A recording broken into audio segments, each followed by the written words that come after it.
My dad works in B2B marketing. He came by my school for career day and said he was a big ROAS man. Then he told everyone how much he loved calculating his return on ad spend.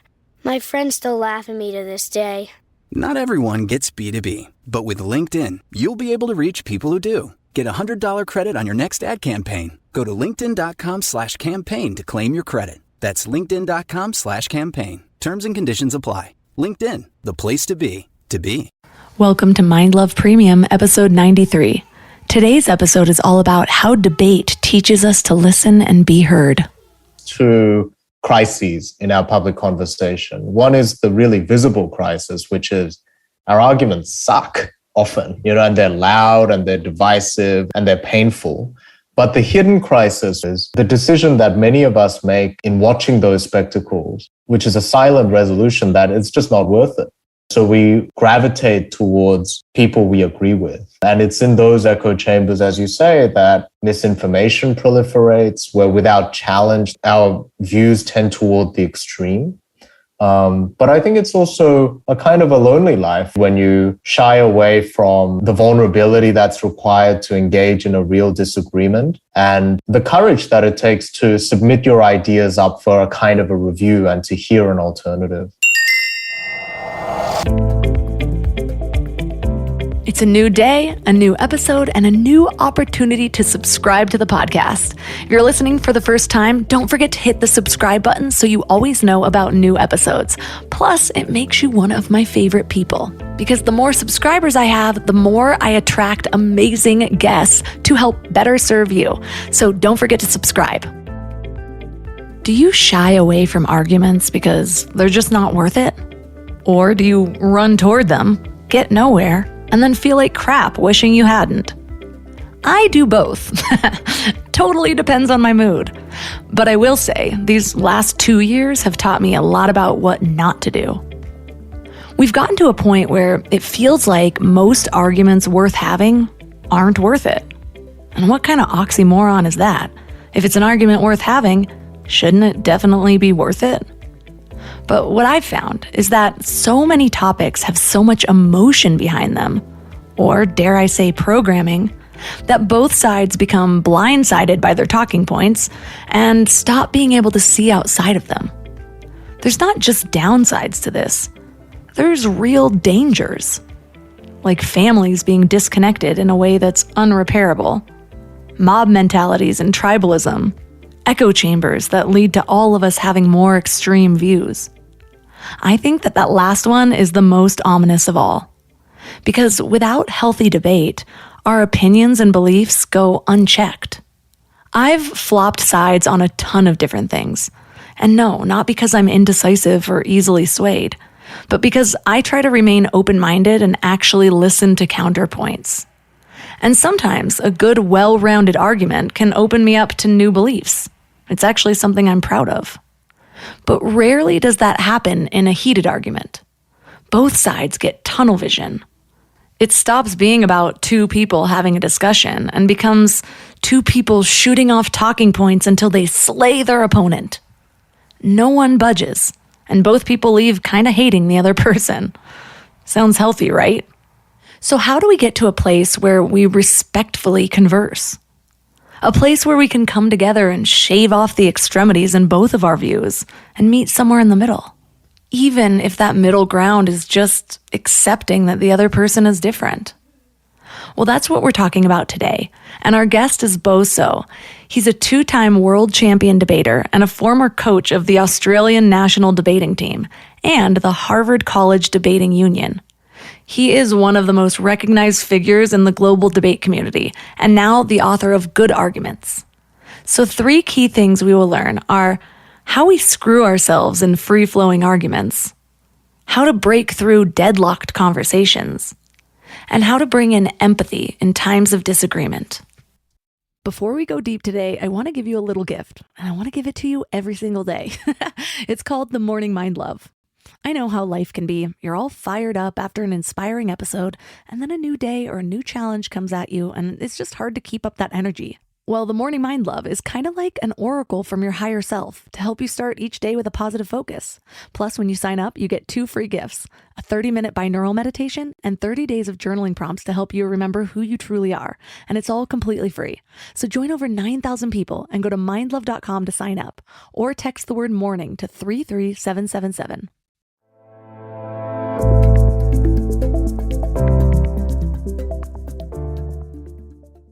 And now let's welcome Bo Seo to the show. Thanks so much, Melissa. I'm really pleased to be here. So what inspired you to find the wisdom in debate or argument? I wasn't interested in debate in the beginning. And in fact, I feared it. I moved when I was a kid from South Korea to Australia when I was 8, and I didn't speak English.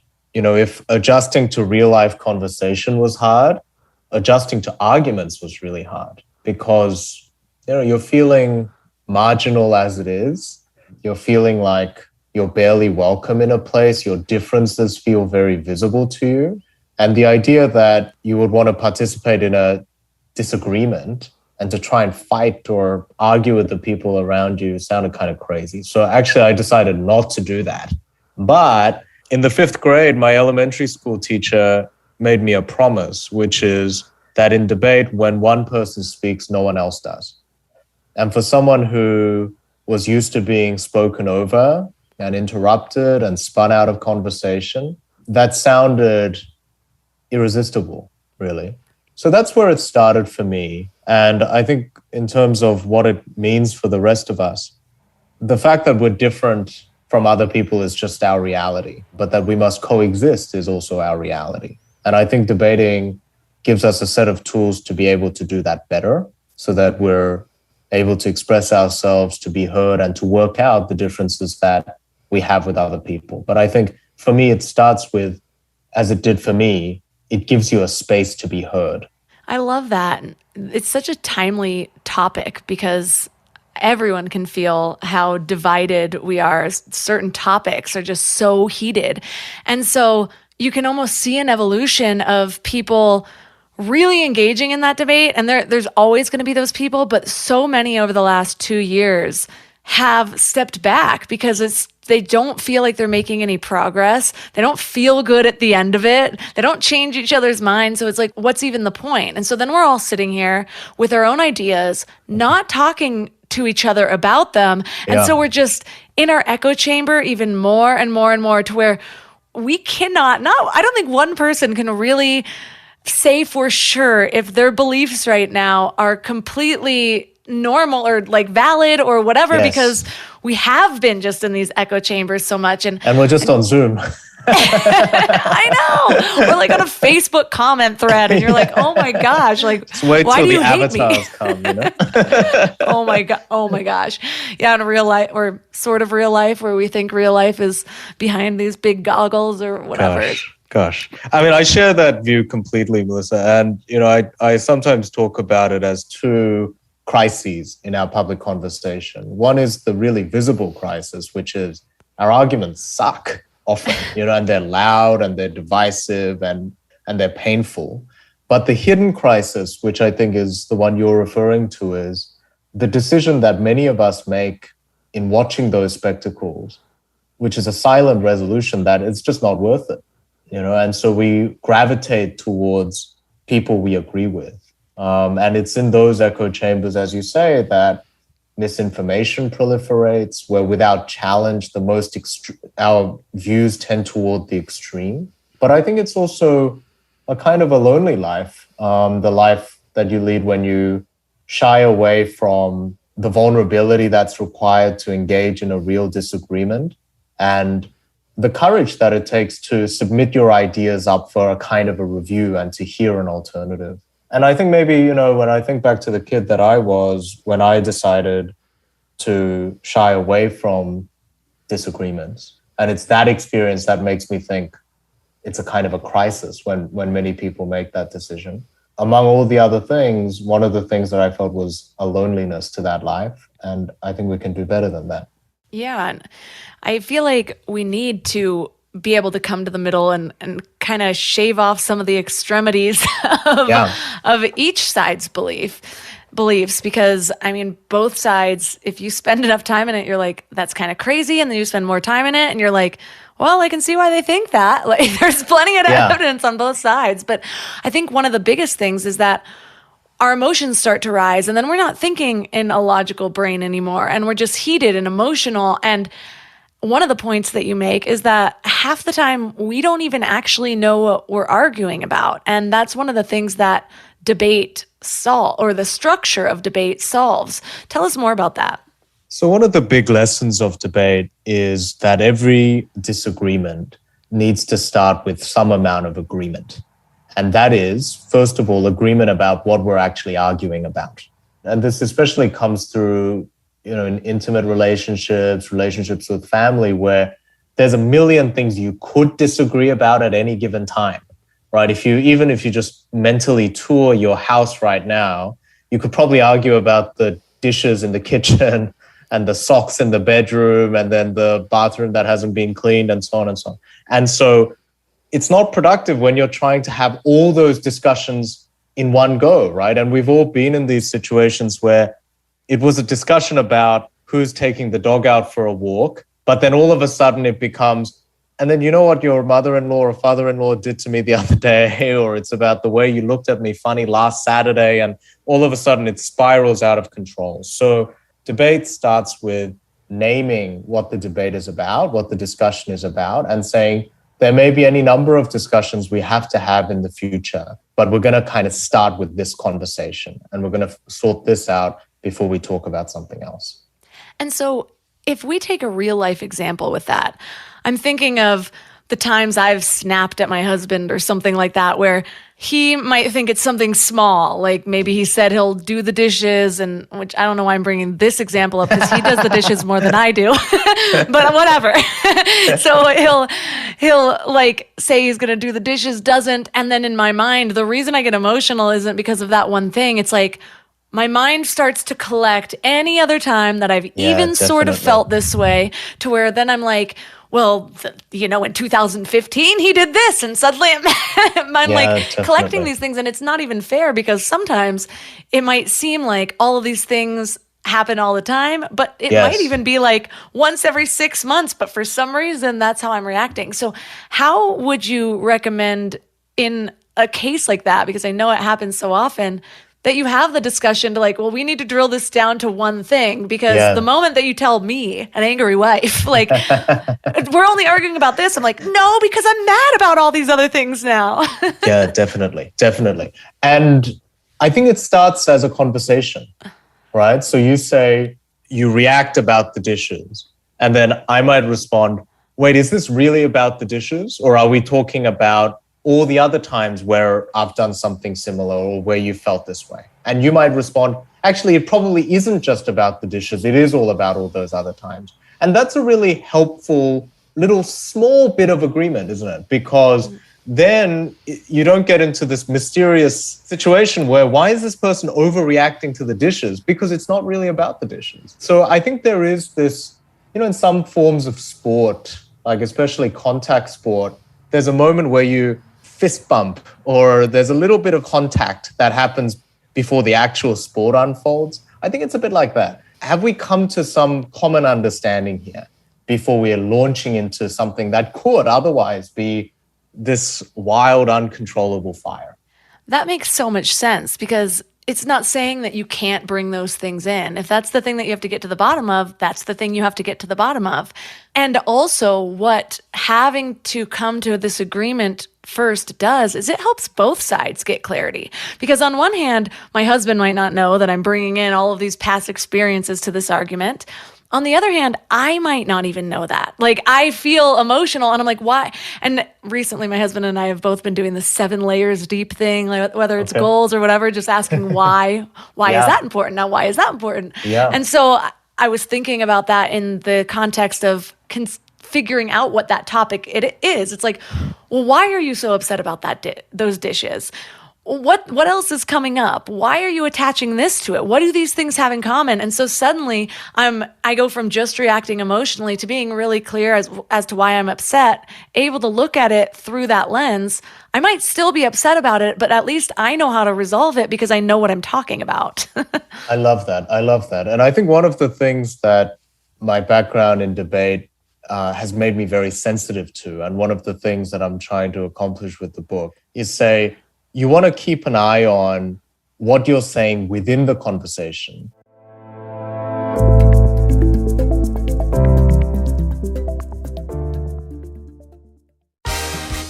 Black Friday is coming, and for the adults in your life who love the coolest toys, well, there's something for them this year too. Bartesian is the premier craft cocktail maker that automatically makes more than 60 seasonal and classic cocktails, each in under 30 seconds at the push of a button. And right now, Bartesian is having a huge site-wide sale. You can get $100 off any cocktail maker or cocktail maker bundle when you spend $400 or more. So, if the cocktail lover in your life has been good this year, or the right kind of bad, get them Bartesian. At the push of a button, make bar-quality cosmopolitans, martinis, Manhattans, and more. All in just 30 seconds. All for $100 off. Amazing toys aren't just for kids. Get $100 off a cocktail maker when you spend $400 through Cyber Monday. Visit bartesian.com/cocktail. That's BARTESIAN.com/cocktail.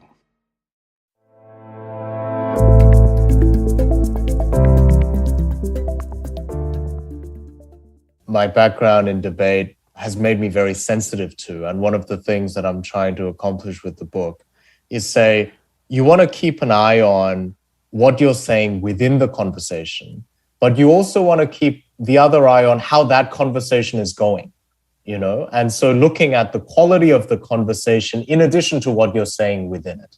And one of the important points that I think you're making is even in the middle of a discussion, we sometimes come to a better understanding of what's making us upset and what the disagreement is. And the ability at that point to just to hit the pause button for a sec and say, wait, are we still arguing about the dishes, or has this discussion changed now, right? Or actually, I think I've gotten a better sense of what it is that I want to talk about. To be able to reset in that way, rather than always pretend like we've known from the beginning what we wanted to say and where we were coming from, I think that is a really helpful thing. It takes a little bit of a loss of ego maybe, but really an understanding that all of us are imperfect conversationalists. And so the best thing that we can do is to manage our conversations, to improve our conversations, but it's not something we're ever going to get completely right. Sometimes I feel like if I am in a certain mood, the mood where I get tunnel vision in a debate, where all of a sudden I'm like, and then I'm just trying to make a point, I'm trying to nail it in. There have been times where all of a sudden I'm saying things that I don't even necessarily believe because I feel like it's going to make my point. It's like it's gone from solving my problem to now it's just, how can I win this side? How can I make this point? And so what do you think that people get wrong when they try to make a point, or what has debate taught you about the whole purpose behind your argument? Wow, that's a really profound thought. I do think there is just some kind of animal instinct that sometimes just kicks in, and you. I think a lot of us, we hate losing, right? And you just reach for anything that'll give you a little bit of an edge, right? I think the thing there, to return to kind of what we were talking about with the topic, is not only what is it that we're arguing about, but what is it that I'm arguing for? I think that can be really important. So when you're in that mode of just being argumentative, it can be very easy just to tear down everything the other side is saying. But when they turn around and say to you, so if not this, then what? What are you standing for, right? So if the other person is throwing out all these ideas for places to go on holidays and you hate all of them, and here are the 5 reasons why Hawaii isn't it. And then they say, well, we have to go somewhere, otherwise we're just staying here. You have to actually put forward something. So remembering what you're arguing for, in addition to what you're arguing against, I think can hedge against some of that destructive impulse. So what if you're having a discussion, you still very much stand on your side, and the other side keeps making these points that they think are those mic drop moments? What's a healthy way to push back? I think the first thing is when you see an argument coming up again and again, you want to make sure you've actually responded to it, right? And there may be an opportunity, as you said before, to try and get under the skin of the argument a little bit, to ask, well, why do you think that's true, right? Or why is that so important to you?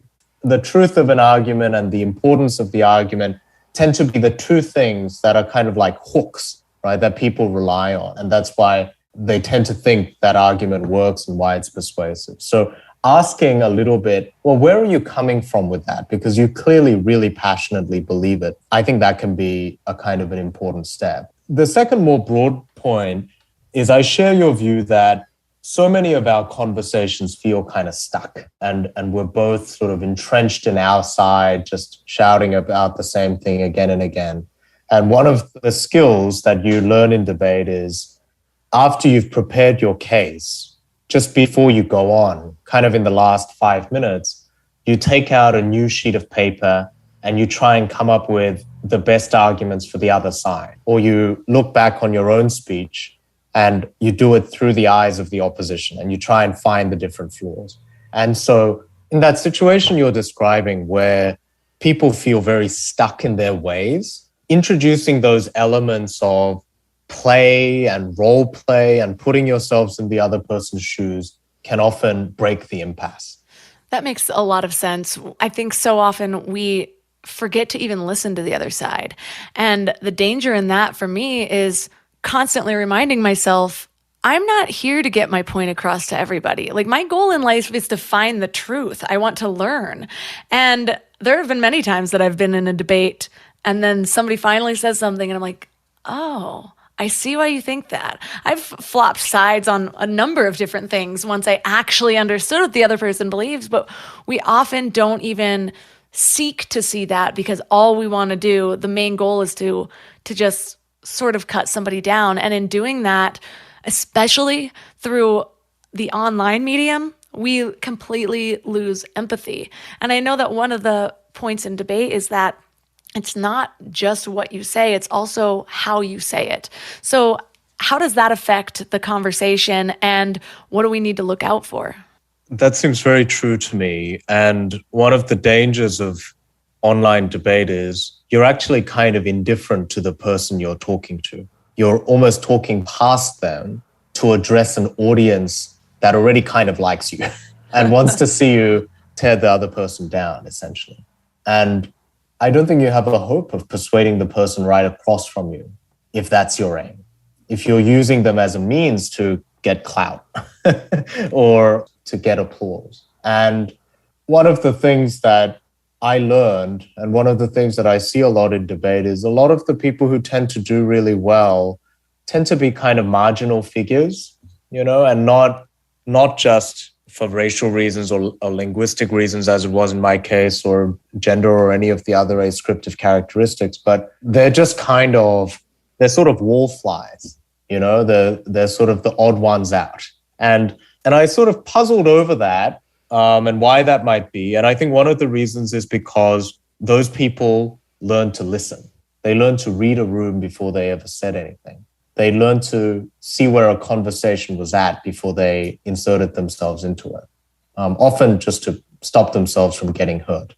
And so I think in order to persuade, in order for you to be heard, which is what I think a lot of us want, we also have to hear and listen to others. Because, and this is something we learn as kids, right? We have to take turns. And in order for me to get a turn, you have to get a turn. And going back to that idea that before you raise your voice, you have to train yourself to listen. I think that's a good habit to get into. I feel like that's a good habit to get into, even with our own thoughts. Like, there's so many times where I can feel myself getting emotional, and then I just take a deep breath and I listen to what's underneath it. And again, it kind of comes back to that finding clarity on the topic.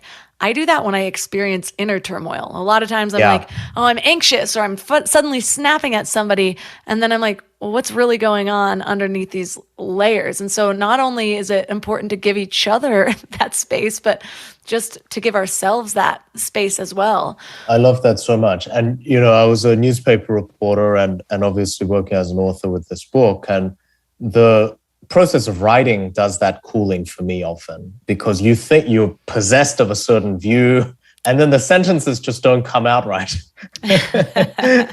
Or there's just even a spell check error because it's not a sentence at all. And I think that kind of filtering and cooling can be really useful. And one of the things that you have in debate is you become so persuaded of the truth of your ways, but what do you have to do before you ever say it? You have to write it down, often in the form of a kind of a speech or an outline. And then you have to think about matching your words, matching your gesture, your voice, your stance, your facial expressions to what you're saying in order to best deliver it. So that idea of argument as a kind of a craft has all of those buffers in between, so that it's not just head straight to mouth. There is this process that is, as you say, as much for yourself as it is for anyone else.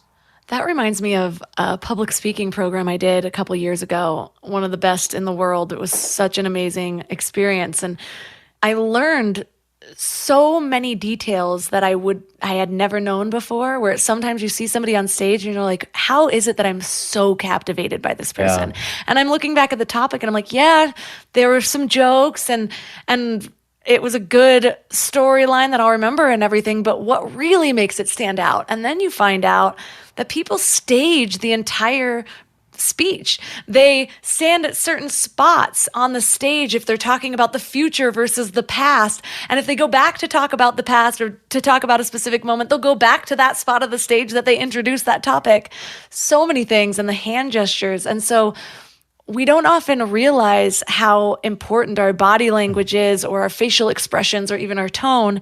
But those are the things that I think connect and evoke emotion. It's just like a good actor versus a bad actor in a movie. I love that. And just how powerful all of us are, right? Because, that person, maybe they had PowerPoint, but there's no tech for this stuff. It's your voice, it's your face, it's your body, and just the sound of it. And so I suspect most of us, myself included, only use a fraction of the power that we have to be able to move people in the way in which you're talking about, but also to connect, to cut through, to make our mark.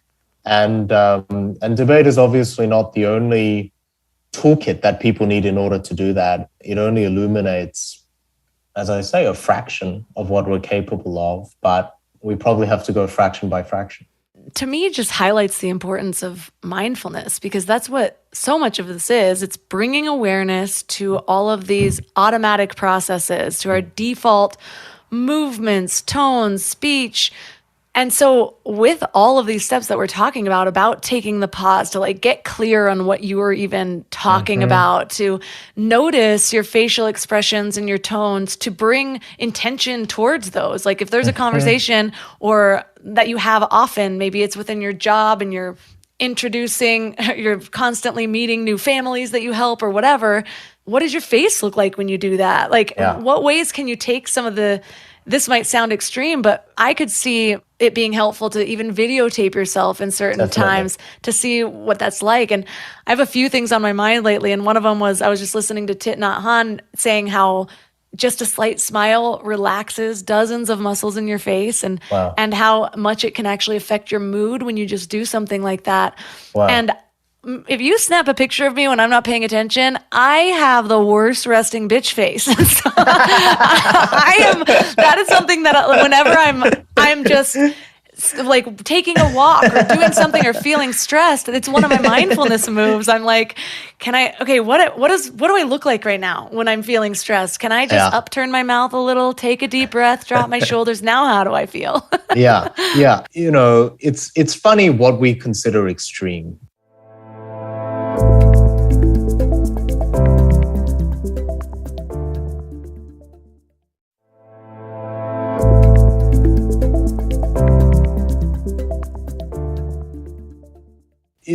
it's funny what we consider extreme, right? It can feel extreme to videotape yourself or to reach for a sound recorder, which every phone has now. But wait, it's not extreme to have the same ineffective arguments over and over again. That seems to me a kind of an insanity. Or to speak in exactly the manner in which you've been speaking when it doesn't meet all of the goals that you have in mind. So I completely agree with you on the mindfulness point. I did Taekwondo as a kid and yoga more recently. And one of the things that you learn in those traditions is what you do and how you do it are pretty different, right? And in Taekwondo, you don't get to spar until you've just done forms, which is like a ballet kind of choreography of defense moves and punches and so on and so on. And it's sort of similar in debate in that before, we have this assumption that disagreement is something that everyone just knows how to do because we can do an approximation of it and we have to every day.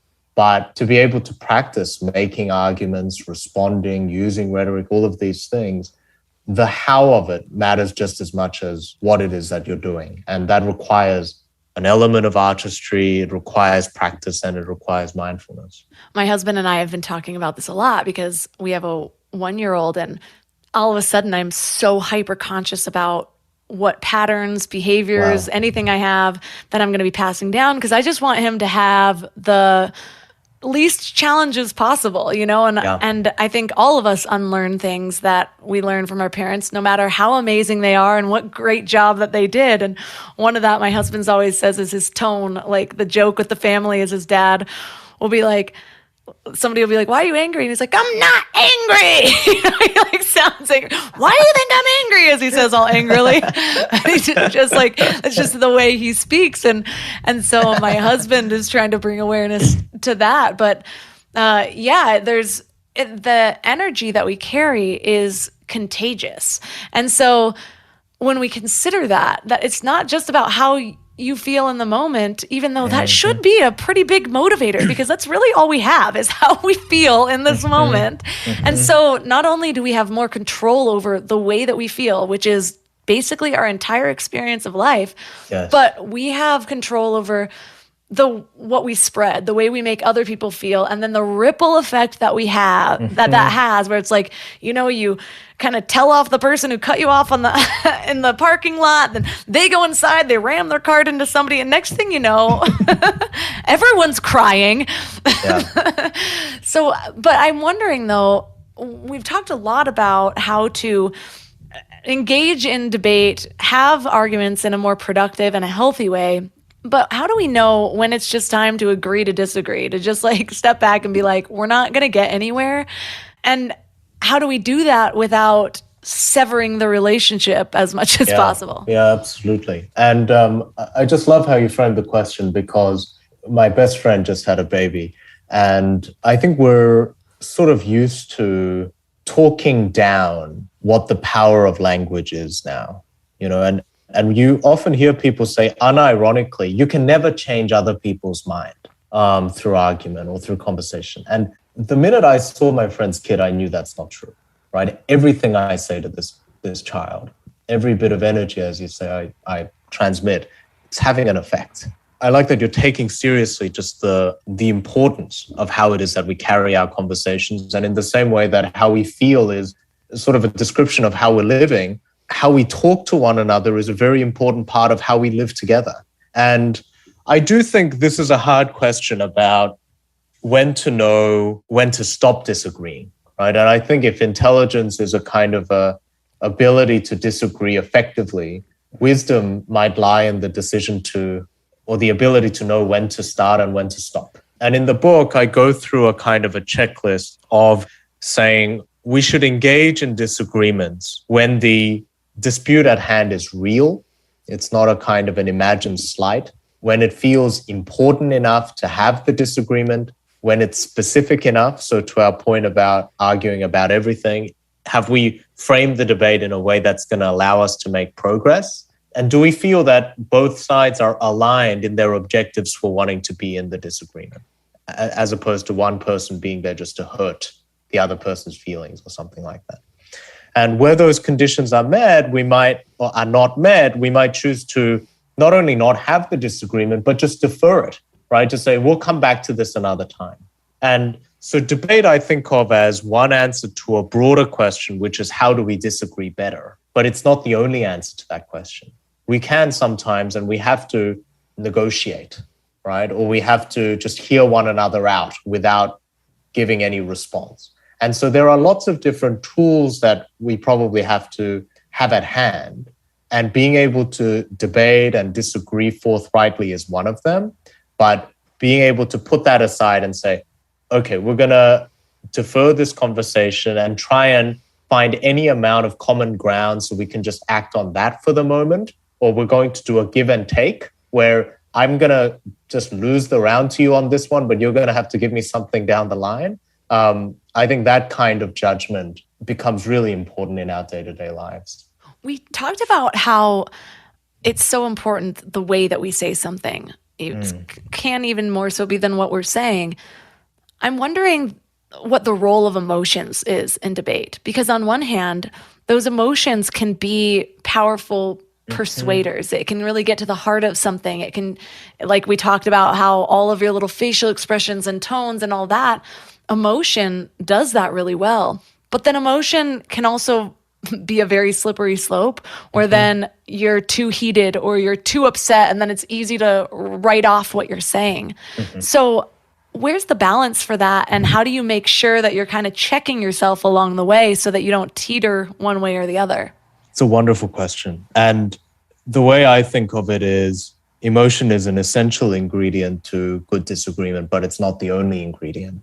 And it's a pretty potent ingredient too, like a spice. It can kind of overwhelm the whole thing unless you manage it and you balance it out with something else, right? And that something else is, I think, one of the challenges of emotion. And one thing I didn't want to do with this book is say, being rational means you can't express your emotions at all. You know, there's that kind of argument sometimes where you're basically inviting people to be machine-like. And I think that takes away the humanness of arguments. And that's what an argument is. It's one of the most essentially human interactions we can have. So I don't want to put it aside, but I want to say you want to balance it. So one of the problems with emotions is it's usually a signal of something very important happening, right? It points towards something that's giving you that strong reaction. And so making that something legible to the other side so that they can understand it, they can do something with it. I think that happens often in two ways. One is by framing your position in terms of an actual argument, right? So what is it that you're asking me to do, that you're arguing for? Why do you believe it's true, right? Is there an example that might support your case, right? Why should I believe you? So an actual kind of a more detailed, reasoned argument that the other side can understand and do something with. And I think the second thing is, and this is a lesson that I had to learn in writing the book, is not being afraid to show your cards of how you got to the position where you're at, right? So taking the other person on a kind of a journey of, I believe this. How is it that you came to believe that? How is it that you came to feel that way? And so telling the story of what has produced this emotional response and walking people along that journey of how it is that you came to feel this way, I think that again requires a lot of vulnerability. It requires an admission that you don't have a perfect view of things, right? You came to your views through the path that you took and not through just the truth was ordained from on high. And I think the combination of those two things, trying to put forward an argument and to explain how it is that you came to have that particular emotional response, in addition to the strong passions and candor that emotions bring, I think that can lead to a more rich conversation. That's what gets me. Usually if it ends up being something where I'm really, brought on the journey, because I am actually brought on the journey. Because especially if I'm dealing with somebody who has an opinion and they haven't always had that opinion, there is a journey there. It's so much different than, you were raised that way, so this is the only thing that you can see. I don't really know how to have this conversation with you, versus somebody who believed something different, and then they're like, this was the thing that spurred my curiosity. This was the thing that woke me up. And then all of a sudden you're like, well, I can see how you got there at the very least. At the very least, it breeds empathy. And I've realized that I find I get most heated with people I know really well, like friends or family. And I think it's because it feels like there's a stake in what I'm saying. Like I care about how these people are going to end up, And so a lot of times that's part of my motivation is like, it reminds me of my mom's conversations with me of like, she's religious and I'm not. And like believing, I feel bad because there's like a big part of her that believes that I'm going to hell. She doesn't want to think I'm going to hell. You know what I mean? And so like for her, the emotion behind that is like saving my soul. And how can I compete with that? And then the other people I feel like I get really upset with are people I don't know at all.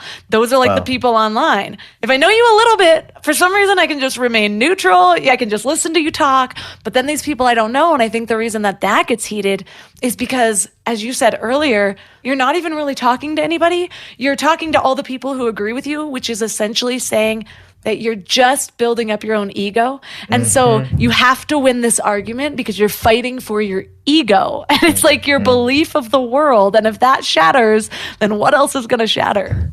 And I think going back to your point about mindfulness, the great enemy of good disagreements in both these settings is carelessness, right? In our day-to-day lives, we can be careless because we have this idea that romantic love is them getting you when you haven't said a word. I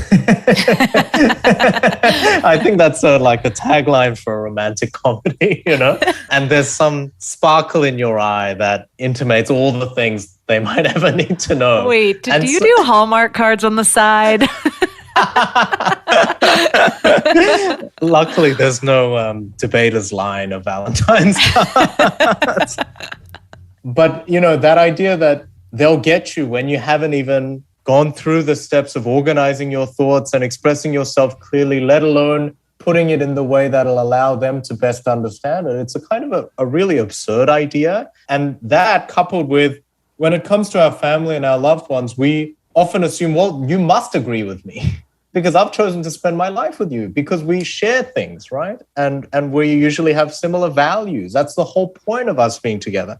And I think that you read the handbook I gave to my husband. Is that right? No, I'm just kidding. Had him sign on the line. And when you put it like that, like how can it not lead to bad disagreements? And the same, and I love how you put it of working on both poles, the people you don't know, you're careless because in some ways they also feel kind of disposable, right? Especially online, because they're going to leave your feed in 20 minutes. So you might as well do your worst. And in both instances, that kind of carelessness is not only bad for the particular interaction that's happening, but I think it emits a kind of a pollutant or something that just makes the atmosphere, whether it be in the home or on social media or in other settings, it just makes it a more toxic place to be. And it tends to reduce the quality of the conversations overall. So I think in both instances, it is trying to bring our mind back to the humanity of the person on the other side, and not just general abstract humanity, but something very particular about them. It's this person you're talking to, and being deliberate about how we go about having those conversations.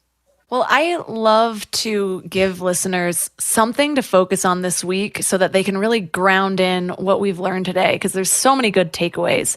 So if they were just to really focus on one thing that would help them put what we've learned into practice, what would you have them focus on? I think I would have them think about a recurring disagreement in their life, or a disagreement that is most painful in their life, and go through what I described before as the side switch exercises, which is turning to a new sheet of paper, imagining they were on the other side of what you're arguing about, or if they believed what their opponents or the person who's disagreeing with them, what they believe, and try and go through the exercise of arguing for that position. And that can just be a journal entry. It can be done on a napkin, but that process of putting oneself in the other person's shoes, I don't think that is empathy, because you're not really understanding what it is that person is believing. And it's particular details, but it is, I believe, opening the room for empathy because it forces you to think, maybe I've missed something, or maybe my perspective isn't the only way in which we can get through this. And so I would encourage people to try it out and see if it gives just an inch of wriggle room, because that might be the only thing that's required actually to unseat, to break some of these impasses. Yeah, just the word debate. I think for some people, they're just like, that doesn't sound fun, like who wants to go get in a debate? But there's so many little facets of it as far as, psychology, learning about other people, their behaviors, what they respond to, and yourself, your own triggers, the way you speak.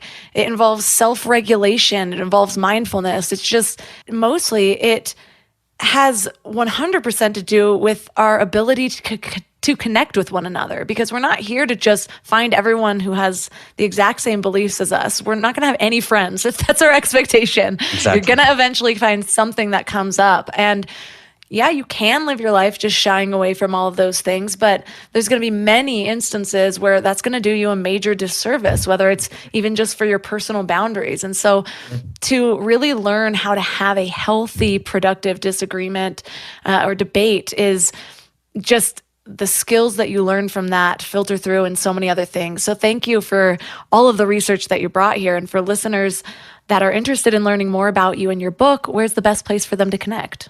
Thank you so much, Melissa. I really love the conversation. And for listeners, the book is called Good Arguments. It's just been released with Penguin Press in the US and different publishers in the UK, William Collins and Scribner in Australia, and translations are on the way. And my website is helloboseo, helloboseo.com. And I'd love to hear from them. All the links for this episode are at mindlove.com/X93. Your challenge for this week is to check your arguments. Can you soften the energy around them? Can you approach them with curiosity and open-mindedness? Even if you know absolutely 100% that you are firm in your opinion, can you hold the intention that you're there to learn about the other person, to discover what motivates their beliefs, to maybe understand a part of the spectrum of humanity that you haven't really spent time in before? I actually just did this the other day. Something big came up in the news that was causing division with everybody, and she posted about it, standing up for her side. And I responded and I said, I'm not sure I agree with that, but can we talk it out? It was something that I could actually see both sides of, but felt like I swayed toward one, whereas previously I swayed toward another. So we just sat there sharing all of the nuances of our ideas. And we didn't land in the same spot at all. But I came out respecting her opinion even more, and she came out respecting mine. It was amazing. I almost wanted to record it and just broadcast it for people. Look how healthy we were able to do this, and how good we feel afterwards, and the connection that it created. Unless you're in a court of law, the goal should never be to conform everyone to your opinions. And sometimes the best part of the debate is actually figuring out where there are holes in our own arguments so that we can decide, wait, do I still believe this given that there's this whole area I haven't even thought of? Does this change anything? Is there new information that I can come up with that fills this hole? It's just a good practice for your mind, for your relationships, your connections, your opinions. So let me know how it goes, and let me know what the topic is. I'd love to see if this was actually successful for you, or if at the very least it was a practice to help you work on your own triggers and to come at something with more acceptance and love. So reach out to me on Instagram at mindlovemelissa. If this episode was helpful, take a screenshot and share it on social media and tag Mind Love Melissa and Mind Love Podcast. You also might want to join Mind Love Premium, where you get to skip all the ads, get early release episodes, get a whole bunch of bonus meditations, and over 50 exclusive episodes that are only for premium members, and soon to be 100. If you'd like to support one of my amazing sponsors, who I highly recommend all of them, they're all brands and companies that I know, love, and use. You can find them all at mindlove.com/sponsors, plus their accompanying discount codes. Or you can also leave a 5-star review on Apple Podcasts or Spotify. And if you do, I just might read your review on the show. And that's all for today. Thanks for giving your mind a little love today, and I'll see you next time.